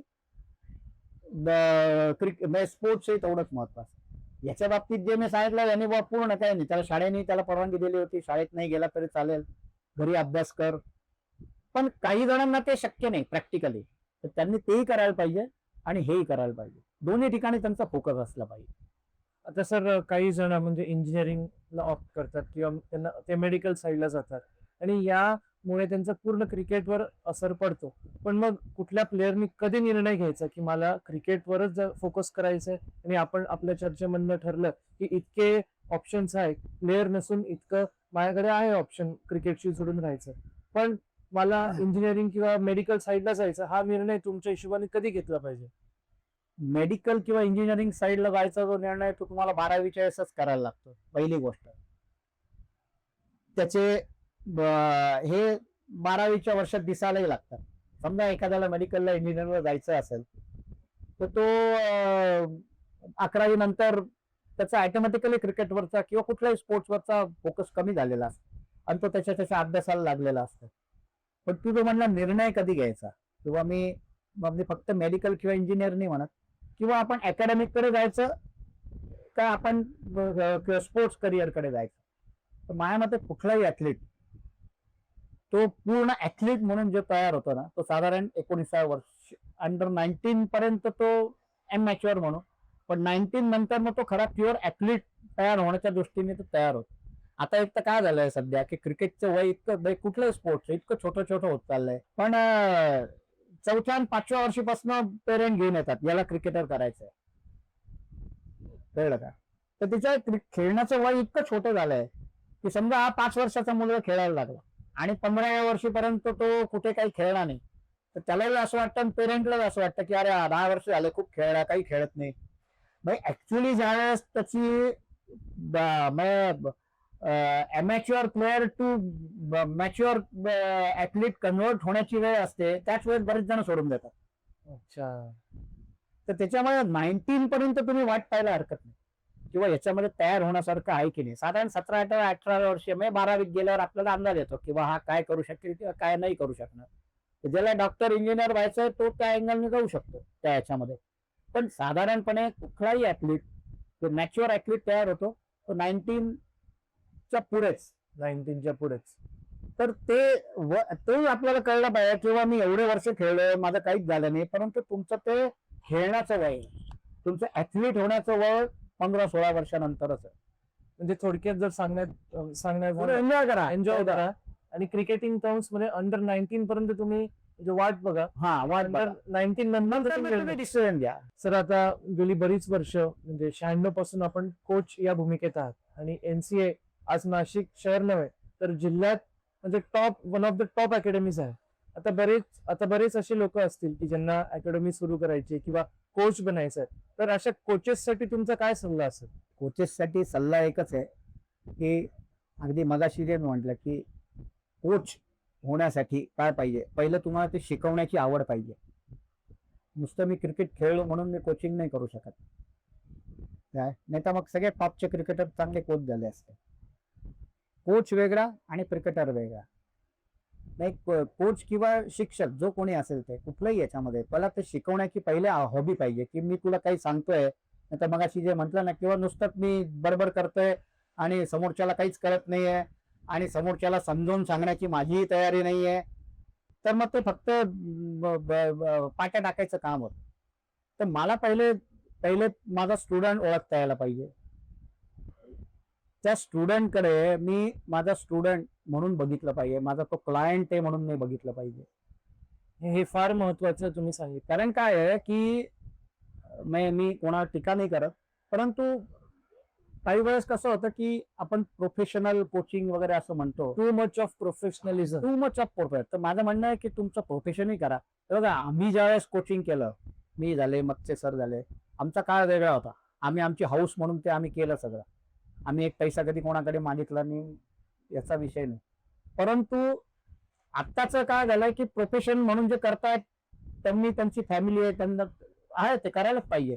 पण ते प्रोफेशन आणि पॅशन हे दोन्ही जर एकत्र झालं तर मग ते चांगल्या पद्धतीचं कोचिंग ते करू शकते. नाहीतर मग कसं येईल किंवा ठीक आहे चाललंय नेट, मी माझ्याकडे पैसे आहे, मी नेट टाकले, मी फी येते, मुलं खेळून जात आहेत, त्याला नाही अर्थ नाही. तुम्ही ते पॅशनेटली करायला पाहिजे. मुलांकडनं मग तुमचे रिझल्ट दिसले पाहिजे, मुलांकडनं तुम्ही काहीतरी ते मुलांच्या परफॉर्मन्स मधनं ते रिझल्ट दिसले पाहिजे, तर त्याला उपयोग आहे. नाहीतर नुसतं मी क्रिकेट खेळलोय म्हणून मी आता अकॅडमी करतो, मी कोचिंग करतो, त्याला काही अर्थ नाही. तर माझे वडील देखील शिक्षक आहे आणि आता तुम्हाला माझी फॅमिली माहितीच आहे, हो. सगळे हाडाचे शिक्षक आहे. शिक्षकाच्या फॅमिलीतच लहानाचं मोठं झालं. आता आमच्या ह्याच्यात पण फील्डमध्ये पण बरेच असे मंडळी आहेत की जे फक्त पैसा म्हणून शिक्षक. मी तेच म्हटलं की आपला प्रत्येकाचा व्ह्यू पॉइंट असू शकतो, पण तू जे प्रश्न विचारला किंवा कोच म्हणून करणाऱ्यांसाठी, तर माझं त्यांच्यासाठी एवढंच मत आहे, तुम्ही प्रोफेशनली राहा, परंतु त्याचबरोबर तुमचं पॅशन आणि प्रोफेशन दोघा एकमेकांना मिक्स करा. ते झालं तर तुमचे रिझल्ट चांगले येते, नाहीतर मग त्याला काही अर्थ नाही. सर, माझा पुढचा प्रश्न जरा अनोखा आहे. शास्त्रीय संगीत आणि क्रिकेट याच्यामध्ये एक साधर्म्य काय? मी काल याची हिंट थोडी दिली होती. नाही, मी थोडस शास्त्रीय संगीताची मला आवड आहे. मी तबलाही वाजवायचो. तर मी असं सारखं डोक्यात क्रिकेटचाच विचार चालू असतो आणि मग क्लासिकल म्युझिक. तर मग असं विचार करता करता म्हटलं बा शास्त्रीय संगीत आणि याचं काय आपण हे करू शकतो. तर शास्त्रीय संगीतामध्ये 7 सूर आहेत, सा रे ग म प ध नि, बरोबर आहे. क्रिकेटमध्ये 7 शॉट आहेत. बर. Straight drive, cover drive, square cut, off drive, sweep, on drive, pull shot. आता पुल, हुक वगैरे एकाच घेतलेले. 7 शॉट झाले. 7 प्रकारचे बॉल आहेत. In swing, out swing, off spin, left hand spin, googly, chinaman. तर हे 7 आहे, ते 7 आहे, बरोबर आहे. तर मग याच्यातलं मग काय साधर्म्य असू शकतं. तर परत संगीतामध्ये प्रत्येक रागामध्ये सगळे 7 सूर नसतात. ते केव्हा कुठले वापरायचे हे त्या रागाचं एक बंधन आहे. तर ते बंधन नाही पळलं तर तो राग गात असताना आपण बेसूर वाटतो. हो, हीच गोष्ट क्रिकेटमध्ये, की मगाशी जसं म्हटलं की आजच्या मुलांचं क्रिकेट अवघड आहे फार. T20 खेळायचंय, 50 ओव्हरही खेळायचंय आणि टेस्ट मॅचही खेळायचंय. पण मग कुठला सूर कुठे लावायचा हे जर नाही कळलं, मग T20चे जे फॅन्सी शॉट आहेत ते जर तुम्ही टेस्ट मॅच मध्ये खेळले आणि तिथे जर विकेट गेली आणि तुमची जर टीम हारली तर ते बेसूर झालं, ते बरोबर की नाही. तर त्याच्यामुळे ते सूर जुळले पाहिजे. आपण म्हणतो ना काय लयबद्ध, याचा रिदमिक आहे. एखादा बॉलरचा रन म्हणतो रिदमिक आहे. रिदम हा शब्द कुठला आहे? लयबद्ध किंवा तालबद्ध हा शब्द कुठला आहे? संगीतातला आहे. किंवा संगीताला किंवा एखादा राग एखादा गायक गात असतो त्याला तालाचं बंधन असतं. काय 10 मात्रा असेल, 12 मात्रा असेल, 16 मात्रांचा ताल असेल, तर त्याच्यामध्ये त्याला त्या बंधनात तो भले त्या 4 आवर्तनात घेऊन येईल तो, परंतु त्याला परत एकदा समयावर यायलाच लागतं. तर तीच गोष्ट क्रिकेटमध्ये, तुम्ही शॉट मारून झाला की परत तुम्ही स्टान देता. समजलं ना? हो. तर हे साधारण किंवा टेस्ट क्रिकेट, 50 ओव्हरची मॅच आणि T20 याच्यामध्ये शास्त्रीय संगीतात काय आहे? ख्याल गायकी, त्याच्यानंतर मध्य लयीतलं गाणं आणि तराणा किंवा द्रुत गीतलं गाणं. तर ख्याल गायकी म्हणजे काय की तुमचं टेस्ट क्रिकेट, की जिथे तुम्ही म्हणजे शास्त्रीय संगीतामध्ये एक एक सूर तो गायक त्याचा विस्तार करून सांगत असतो की त्याचं म्हणणं काय ह्याच्याबद्दल. तर ते झालं ख्याल गायकी, की ख्याल म्हणजे खयाल, म्हणजे काय होता रागाबद्दलचं मत काय. तर तीच गोष्ट टेस्ट मॅच मध्ये, की सुरुवात तो हळूहळू शांतपणे करतो, मग एक एक शॉट त्याचे यायला सुरुवात होते. मग हे एक साधारण झालं ख्याल गायकी आणि टेस्ट मॅच. मग आलं 50 ओव्हर आणि मध्य लयीतलं गाणं. मध्य लय म्हणजे काय की एकदा तुमचा सूर जसा तुमचा तापला की मग हळूहळू तुमची लय वाढते, तालाची लय वाढते, गाण्याची लय वाढते. मग तुम्ही थोडे अजून शॉट खेळायला लागता. तो गायक त्याचे जे सुरांचे पुंजके आहेत ते सोडायला लागतो एकत्र, मोठ्या मोठ्या ह्याच्यामध्ये मोठ्या मोठ्या ताना घ्यायला लागतो. आणि क्रिकेट आणि वन डे मध्ये मग एकदा तुम्ही थोडेसे सेट झाले की तुम्ही थोडे शॉट घ्यायला लागता. टेस्ट मॅच हे वन डे आणि मध्य लयीतलं गाणं झालं. आणि तराणा किंवा द्रुत गई म्हणजे T20 की तुम्ही स्वागीन करायला लागता, जोरदार मारायला लागता. तराण्यामध्ये किंवा द्रुत गतीमध्ये एकदम लढीवर लढी यायला लागतात, पानांच्या लय द्रुत गतीत वाढलेली असते एकदम. तर हे सगळे एकमेकांशी असं सहज विचार करता करता मला सुचलं. तर मी म्हंटल हे असं आहे, असं एखाद्याला पटेल किंवा नाही पटणार काय. परंतु हे तिन्ही मध्ये साधारण आहे. खेळबायकी प्लस क्रिकेट, 50 ओव्हर मध्यलय आणि तराणे किंवा दूध गती T20. आणि प्रत्येकाचं आपापलं एक सौंदर्य आहे, त्या ह्याच्यात त्यांनी खेळायचं. पण त्याच्यात जर मगाशी म्हटलं तसं एखादा सूर जर इकडचा तिकडे लागला तर मग ते बेसूर वाटतं. एखादा बॉलरचा रनअप चुकला तर आपल्याला वाटतं अरे नाही लय गेली याची, किंवा आपण एखाद्या बॅट्समनलाही परफॉर्मन्स होत नसेल, एकदम तो रन करायला लागला, आपण म्हणतो अरे याला सूर गवसला. तर मग सूर हा शब्द संगीतातूनच आलेला आहे. तर ह्या सगळ्या गोष्टी एकमेकांशी निगडीत आहेत. याचसोबत सर तुम्ही आपल्या दर्शकांना सांगा तुमचा आवडता शास्त्रीय संगीतकार कोण? अरे खूप आहेत.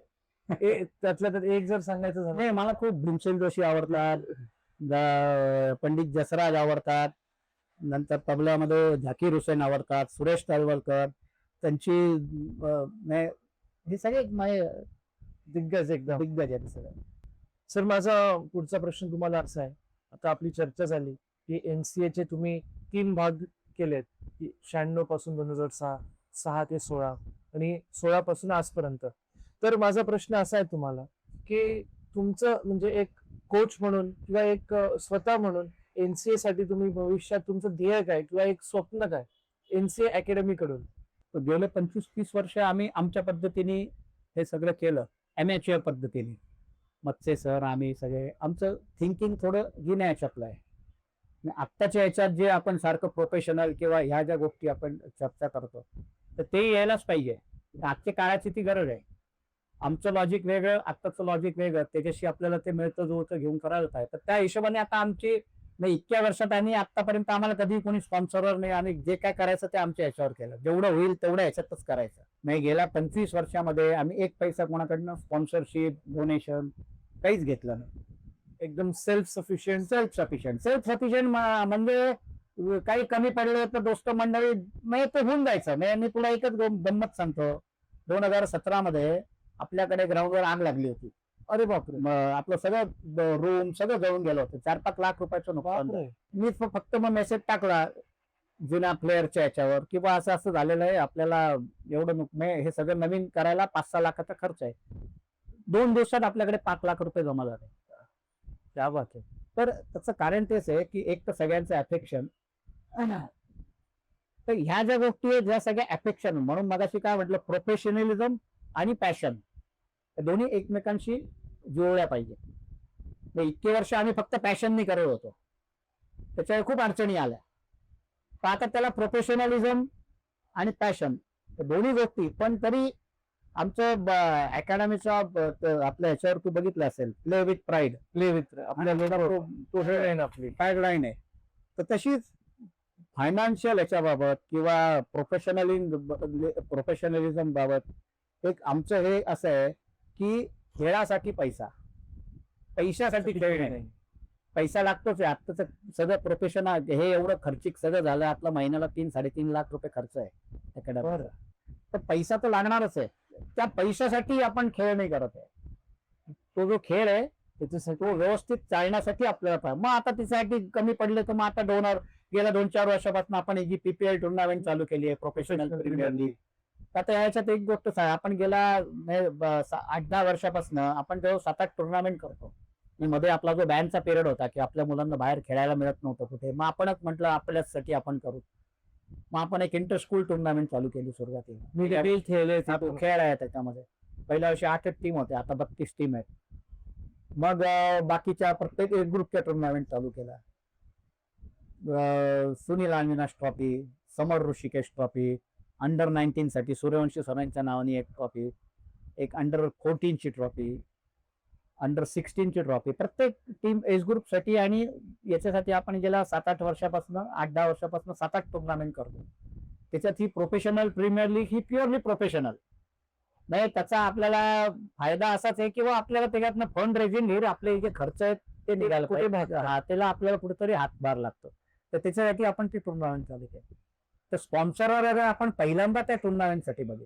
तोपर्यंत आपण कुठल्या त्याच्यासाठी स्पॉन्सरवर नाही, काहीच नाही. आपले दोस्त मंडळी किंवा आपल्या ह्याच्यातनं जेवढं शक्य होईल तेवढं करायचं. तर त्याच्या पुढची जी वाटचाल आहे ती जे विचारलं किंवा अकॅडमीचं फ्युचर, तर हे 25-30 वर्ष आम्ही आमच्या पद्धतीने केलं. पुढचे जे येणार आहेत हे सगळे जे आहेत तर ते पुढचे 30 वर्ष त्यांच्या पद्धतीने करतील.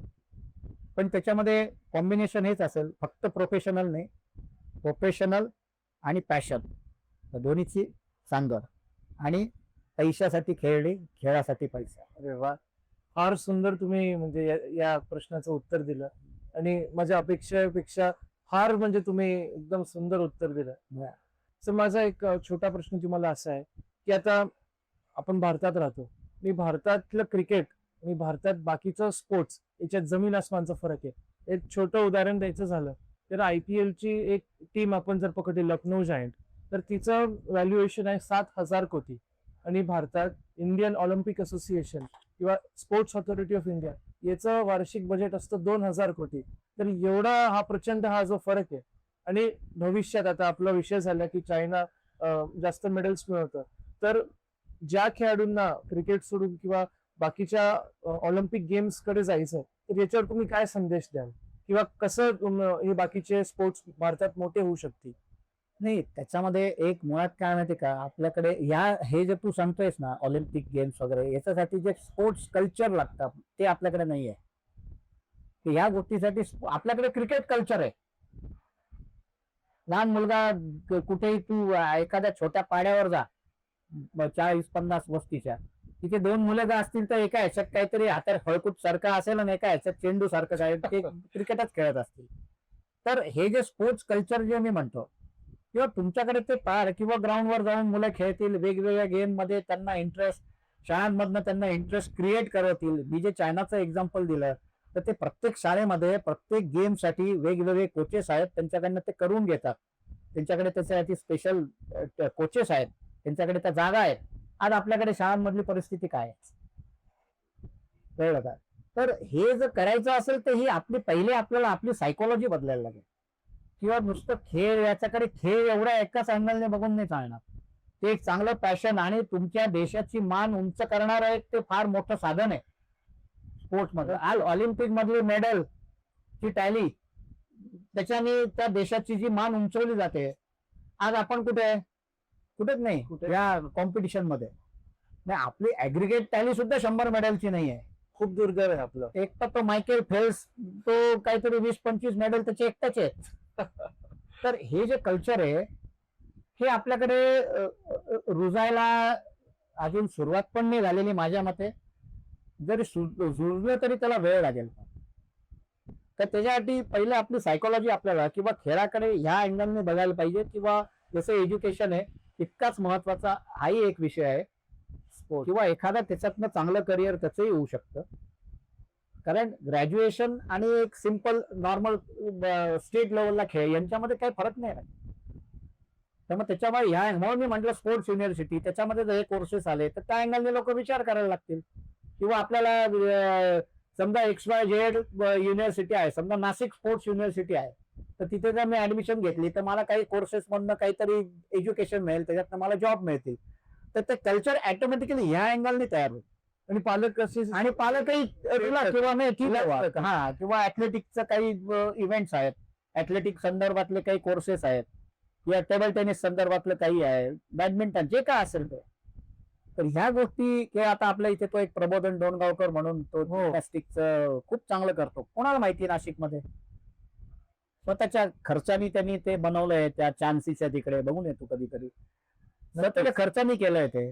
किंवा आता या ज्या 2 मुली आहेत आपल्या टेबल टेनिस वाल्या, मनीषा कोटेच्या आणि सायली, तर नाशिकमध्ये किती जणांना माहिती आहे की या नॅशनलच्या लेवल किंवा इंटरनॅशनल लेवल पर्यंत खेळलाय. किंवा विजित गुजराती किती जणांना माहिती आहे नाशिकमध्ये, किंवा तो ग्रँड मास्टर याच्यामध्ये आहे. तर दत्तू भोकनळ झाला. मी तेच सांगितलं की लोकांना याच्याबद्दल अवेअरनेसच नाही. आणि त्याचं कारण काय परत ते की आपण एक ती एज्युकेशन सिस्टीम, बस एकदा तो शाळेत घातला की तो त्या चक्रातनं भरडून बाहेर येईपर्यंत त्याला काही मोकळीकच नाही. आत्ताच्या याच्यामध्ये असा अनुभव आहे की मुलं घेऊन येतात ना, सर याला कोचिंगला घालायचंय, मग शाळेचं टायमिंग काय, सकाळी 8:30, येतो किती वाजता, 2:30 वाजता. मग दुपारी काय 3:30ला ट्युशनला जाते, येतो किती वाजता, 5:30ला येतो. मग खेळणार कधी? सकाळी 8:30ची स्कूल, मग 7:30-8 लाच बाहेर पडणार.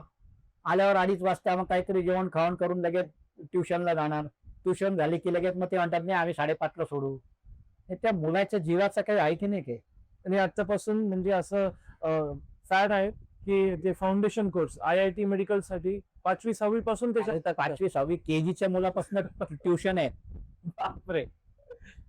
जे काय मी ऐकतो पेरेंटकडनं किंवा पहिलीतला आहे केजीतला मुलगा आहे तो ट्युशन आहे, तर मग तुम्ही एवढ्या लहानपणात एवढं जर त्यांना भरडलं. आम्ही ज्यावेळेस शाळेत होतो ना, आमच्या 2च टायमिंग होते. एक सकाळी 7 ते 12 आणि दुपारी 12 ते 5. त्याच्या खेळायला भरपूर वेळ होता. तर नाही ठीक आहे, आत्ताच्या ह्या सगळ्या ह्याच्यात चेंजेस होऊ शकतात, परंतु एवढ्या लहान वयापासून कोचिंग क्लासेसची गरज आहे का? या गोष्टी आपण ते पेरेंटला कळलं पाहिजे. तर प्रत्येकाला काय आहे ना, की त्या इतक्या रेसमध्ये सगळ्या याच्यामध्ये सगळ्यांना भागदौड करायची आहे. मग तो जर स्पोर्ट्समध्ये असेल तर त्यांना असं वाटतं की एकदम डायरेक्ट तो IPLच खेळेल किंवा डायरेक्ट ऑलिम्पिकलाच जाईल किंवा एज्युकेशनमध्ये आता तू जसं म्हटलं 5वीत असतानाच तो डायरेक्ट IITचे क्लासेस. म्हणजे त्याची जी नॅचरल जी वाढ व्हायला पाहिजे कुठल्याही याच्यामध्ये एज्युकेशनमध्ये किंवा स्पोर्ट्समध्ये, ती नॅचरली होते का नाही. आपण जसे फर्टिलायझर बोलतो ना, काय ते नैसर्गिक भाजी आणि फर्टिलायझर युक्त भाजी. फर्टिलायझर युक्त भाजी, तर त्याच्याने जी हे होते फुरटलं जातं. तर तेच आहे. आता मगाशी तू जो वैभव सूर्यवंशीचा उल्लेख केला 14व्या वर्षी, तो किती वर्षाचा आहे मला माहिती नाही एक्झॅक्ट, परंतु एवढ्या लहान वयापासनं ठीक आहे त्याचं टॅलेंट असेल सगळं असेल, परंतु ते पुढे किती टिकेल ते मला माहिती नाही फ्रँकली. पण IPLचा दुसरं नाटक काय की इतक्या लहान वयापासून मुलांना आणि पेरेंटला, आता यांनी तर आणखीन ते एज इतकं लहान करून ठेवलं की बा 14व्या वर्षी IPL खेळता येतं, तर सगळ्यांना आता तसंच वाटेल किंवा 14व्या वर्षी IPL खेळायचं. पण इतक्या लहान वयामध्ये त्याची ती मॅच्युर आहे. शेवटी आपण फळ झाडावर पिकलेलं आणि ते जबरदस्ती पिकवलेलं आहे, याच्यामध्ये फरक येतात.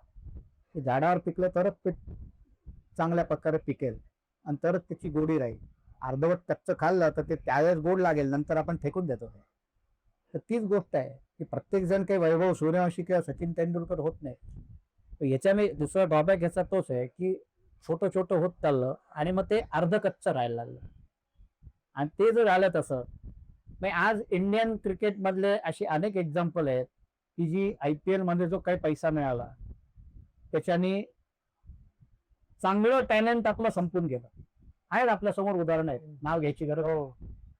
कळलं ना. तर त्याचं कारण तेच आहे की नको त्या वयात नको ते इतके पैसे, आणि मग त्याच्यामुळे तो बॅलन्स गेला सगळा. त्याच्यामुळे काही गोष्टी त्या वयातच व्हायला पाहिजे. ऍथलीट म्हणून मी जे म्हटलं की ऍथलीट जो तयार होतो तो 19, साधारणपणे 19, त्याच्यानंतर त्याला फिजिकल मेंटल सर्व प्रकारची मॅच्युरिटी त्याला यायला लागते आणि तिथून त्याचा टेक ऑफ होतो. मग त्याचा स्वतःचा विचार तयार झालेला असतो. तर त्याच्यामुळे ह्या ज्या गोष्टी आहेत या विचार करायला पाहिजे सगळ्यांनी. नक्कीच अपेक्षा करतो की शासन आपलं पॉडकास्ट ऐकत असेल आणि शासनाला स्पोर्ट्स युनिव्हर्सिटी बद्दल काही आयडिया सुचतील आणि भविष्यात आपण म्हणजे बघू शकतो. आता आपली जसं चर्चा झाली की ऍथलेटिक्स किंवा sporting culture, cricketing culture versus sporting culture, तर त्याचसाठी आपण नाशिक इन 2036 हा उपक्रम सुरू केलाय की 2036 साली भारतात ऑलिम्पिक्स होणार आहे. त्या अनुषंगाने मी विचार केला की नाशिकला कसा फायदा होईल. तर नाशिकला एक स्पोर्ट्स हब आपल्याला बनवायचं हे माझं स्वप्न आहे. म्हणजे इथे महाराष्ट्रभरातून भारतभरातून खेळाडू येतील आणि नाशिक म्हणजे कोटा ऑफ ऍथलीट्स झालं पाहिजे. तर कोटा ऑफ ऍथलीट्स म्हणजे काय की कोटा, लातूर, दिल्ली या ठिकाणी कसं विद्यार्थी स्पर्धा परीक्षांची तयारी करायला जातात, तर तसंच हे जे ऍथलीट्स भारतभरातून येतात आपल्याकडे, त्यांना आपण उत्तम लेवलचं प्रशिक्षण, उत्तम लेवलचं एन्व्हायरमेंट आणि तसं आपण सगळं फॅसिलिटीज प्रोव्हाइड करू की जेणेकरून येणारे जे ऑलिम्पिक्स आहे तिथे जो मेडल मिळणारा जो आपला भारतीय आहे तो नाशिक मधनं निघेल हे माझं स्वप्न आहे. आणि कुठेतरी मला असं वाटतं की हळूहळू का आहे की त्या दिशेत आपलं पाऊल पडेल. तर माझा पुढचा प्रश्न सर तुम्हाला असा आहे, आणि आजच्या मुलाखतीतला सगळ्यात महत्वाचा प्रश्न आहे, तुमच्या अपेक्षेतील आणि तुमच्या कल्पनेतील नाशिक शहर कसं आहे आणि भविष्यात नाशिकचं क्रिकेट हे कसं बदललेलं असेल. नाही, नाशिकचं क्रिकेट आणि तू आता जे बोलला 36 ऑलिम्पिक, अजून ते कन्फर्म झालंय का ते 34 ऑलिम्पिक? ठीक आहे, जे काय असेल. शक्यता आहे किंवा फक्त आपण क्रिकेटबद्दलच बोलायचं असं नाही. ओव्हरऑल आता तू जे म्हणला की ऑलिम्पिक, आज आपल्याकडे ऑलिम्पियन तयार झाले. नाशिकमधनं कविता राऊत ऑलिम्पिक रिप्रेझेंट करून आली इंडियाला. मगाशी जो आपला विषय चालला होता अवेअरनेस बद्दलचा, तर तो विषय किती जणांना माहिती आहे. तर असं नाही की आपल्याकडे नाहीये, पण जे आहे ते टिकवून ठेवणं आणि ते आणखीन पुढे अपग्रेड कसं होईल हे पाहणं ही प्रत्येकाची जबाबदारी आहे. मग याच्यामध्ये खास करून मी सगळ्या ज्या एज्युकेशन इन्स्टिट्यूट आहे त्यांना माझी अशी रिक्वेस्ट असेल की या ज्या काही सगळ्या ऍक्टिव्हिटीज आहेत स्पोर्ट्सच्या चालू, तर त्याला सगळ्यांनी खूप गांभीर्याने घ्यायला पाहिजे. सगळ्यांकडे बऱ्याच संस्था आपल्याकडे अशा आहेत की त्यांच्याकडे चांगल्या जागा आहेत, तिथे चांगल्या पद्धतीचं स्पोर्ट्स कल्चर डेव्हलप होऊ शकतं. पण त्याच्यासाठी फक्त तो प्रॉपर फोकस आणि तो माइंडसेट तो डोळ्यासमोर ठेवून ते काम व्हायला पाहिजे. 2036 में आता 11 वर्ष समजा राहिली तर कुठलाही ऍथलीट तयार व्हायला साधारणपणे 12 वर्ष लागतातच. म्हणजे तो जर 7व्या-8व्या वर्षी खेळायला लागला तर तो 20व्या-21व्या वर्षी चांगला ऍथलीट तयार होतो. तर मग आता तसं जर म्हटलं तर आत्तापासून जर ही सुरुवात झाली तर एखाद्या 36 पर्यंत आपल्याकडे ऍथलेटिक्सचा तर खूप मोठा बेस आहे चांगला. सिंग सरांच्या सगळ्या स्टुडंटच्या याच्यामुळे. तर त्याच्यामुळे त्या गोष्टी ज्या आहेत त्याच्यावर अधिक फोकस व्हायला पाहिजे, त्यांना आणखीन सपोर्ट मिळाला पाहिजे चांगल्या लेवलला. आणि याच्यामध्ये या सगळ्या ज्या संस्था आहेत आपल्या नाशिक मधल्या एज्युकेशन इन्स्टिट्यूट, त्या याच्यामध्ये खूप चांगला रोल हे करू शकतो. किंवा जे आपल्या मगाशी एज्युकेशनचे जे याच्यातले जे सब्जेक्ट जे मी म्हटलं अकॅडमिक्स एज्युकेशन अकॅडमिक सब्जेक्ट, तर ते त्यांच्याकडे कोर्सेस कसे चालू करता येईल. मग ऑटोमॅटिकली मुलं तिकडे अट्रॅक्ट होतील. किंवा काहीतरी पुढचं करिअर आहे मग ते खेळाकडे अट्रॅक्ट होतील. किंवा खेळातनं काहीतरी आपलं हे होण्यासारखं आहे एज्युकेशन, तर मग ह्या गोष्टी एज्युकेशन इन्स्टिट्यूटनी खूप विचार करायला पाहिजे याच्यावर. तर मग तू म्हणतो तसं 36 पर्यंतचं काहीतरी आपल्याकडे एक बेस तयार होईल. आता आपल्याकडे ऍथलेटिक्सचा बेस आहे, टेबल टेनिसचा बेस आहे, बुद्धिबळ आहे, क्रिकेटचा आपला बेस चांगला आहे, इनफॅक्ट रोईंग आहे. तर मग ह्याच्यामध्ये काम करणारे आणि या एज्युकेशन इन्स्टिट्यूट तर सगळ्यांचं एक जर चांगलं कॉम्बिनेशन जर तयार झालं तर मग ही गोष्ट सहज होऊ शकेल. नक्कीच एक सुवर्ण संधी आहे आपल्यासाठी, नाशिककरांसाठी. आणि मी अपेक्षा करतो की नाशिककर ऑलिम्पिक्स मधला मेडल मिळवणारा खेळाडू नक्कीच निर्माण होईल. सर, आपलं एक प्रांजलपणाने एक प्रामाणिक काय मत आहे नाशिक इन 2036 या उपक्रमाबद्दल? शार्दुल बल्ला हा एक इंजिनिअरिंगचा हुशार विद्यार्थी आहे आणि आमच्या नाशिक क्रिकेट अकॅडमीचाही तो स्टुडंट आहे. क्रिकेटचा खूप त्याला शौक आहे, परंतु त्याच्या अकॅडमिक याच्यामुळे तो आता क्रिकेटपासून थोडा दूर गेलाय, पण स्पोर्ट्सपासून त्यांनी आपलं नातं सोडलेलं नाहीये. त्यांनी एक नाशिक 36 असा एक उपक्रम त्यांनी चालू केलाय.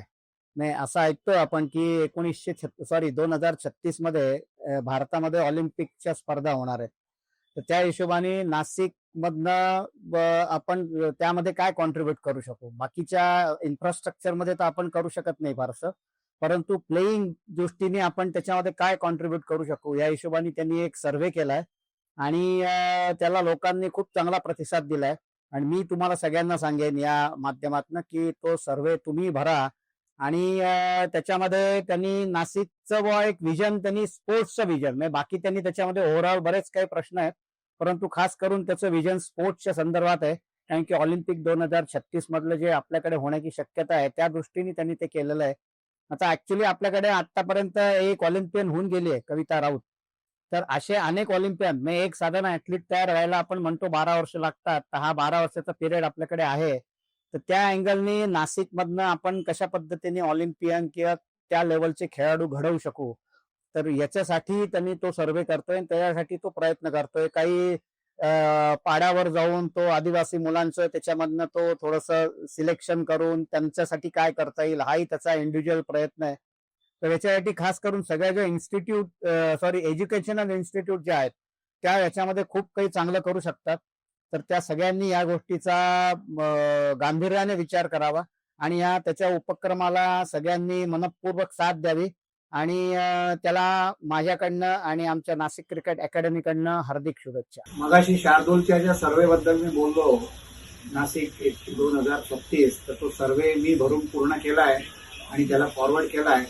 आणि माझी अशी सगळ्यांना विनंती आहे की सगळ्यांनी हा सर्वे करा आणि तो फॉरवर्ड करा. थँक्यू.